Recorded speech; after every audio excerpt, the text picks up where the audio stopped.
Pinaniniwalaan mo ba ito? Mabiyayang araw ng Lunes, mga kapanalig.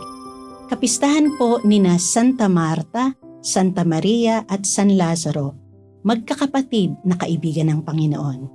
Ito po si Sister Rose Agtarap ng Daughters of St. Paul para sa mabuting balita. Pagnilayan po natin ang Ebanghelyo.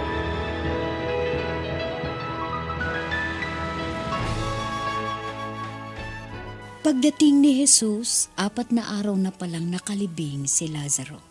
Marami sa mga Hudyo ang pumunta kina Marta at Maria upang makiramay sa kanila dahil sa pagyao ng kanilang kapatid. Kaya pagkarinig ni Marta na dumarating si Jesus, sinalubong niya ito. Si Maria naman ay nakaupo sa bahay at sinabi ni Marta kay Jesus, "Panginoon, kung naririto ka, hindi sana namatay ang kapatid ko. Subalit kahit na ngayon, alam kong ano man ang hilingin mo sa Diyos, ibibigay ito sa iyo ng Diyos." Sinabi sa kanya ni Jesus. Babangon ang kapatid mo. Sumagot sa kanya si Marta. Alam ko na babangon siya sa muling pagkabuhay sa huling araw.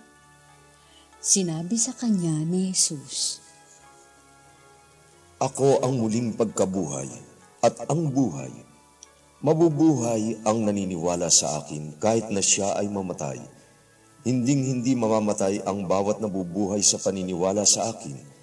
Pinaniniwalaan mo ba ito? Sinabi niya sa kanya. Opo, Panginoon. Naniniwala nga ako na ikaw ang Kristo, ang anak ng Diyos na dumarating sa mundo.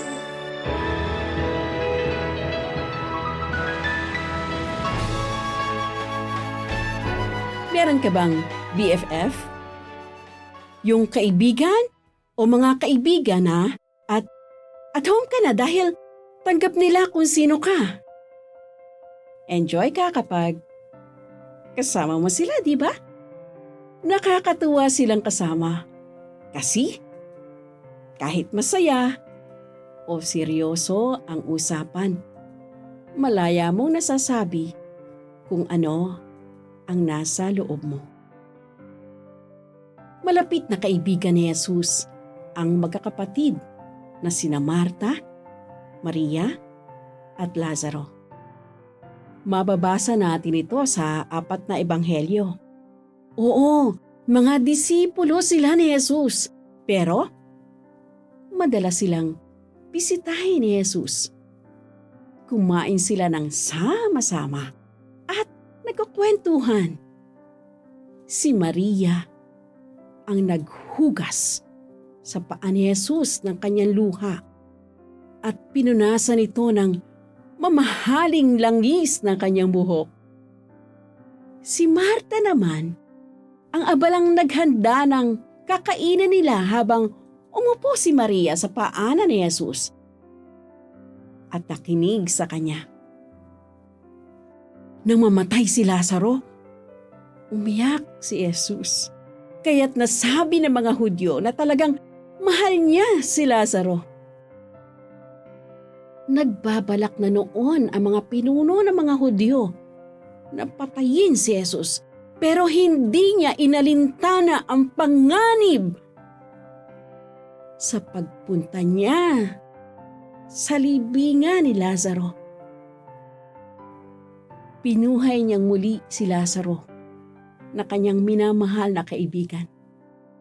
Ito ang naging huling mitsa para ituloy ng mga Hudyo ang maitim nilang balak. Ipinapakita ni Jesus na mahalaga ang friendship, ang pakikipagkaibigan. Tanggap niya ang pagkakaiba ng mga katangian ng magkakapatid at minahal niya sila. Gaano man siya kabisi, binigyan niya ng panahong makasama ang kanyang mga kaibigan. Pinahalagahan niya ang relationships at ipinakita niyang kailangan natin ang isa't isa upang maging ganap ang ating pagkatao.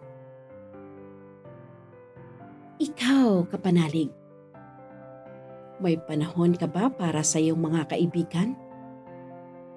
Handa ka rin bang ialay ang iyong buhay para sa kanila? Tulad ni Jesus? Mga kapanalig, support our Paulines mission. Subscribe, like, and follow Paulines on our social media accounts. Donate through our donations channels to help us continue our ministry. Ipadala po ninyo ang inyong mga intensyon at kahilingan at makakaasa kayo na isinasama namin kayong palagi sa aming panalangin araw-araw.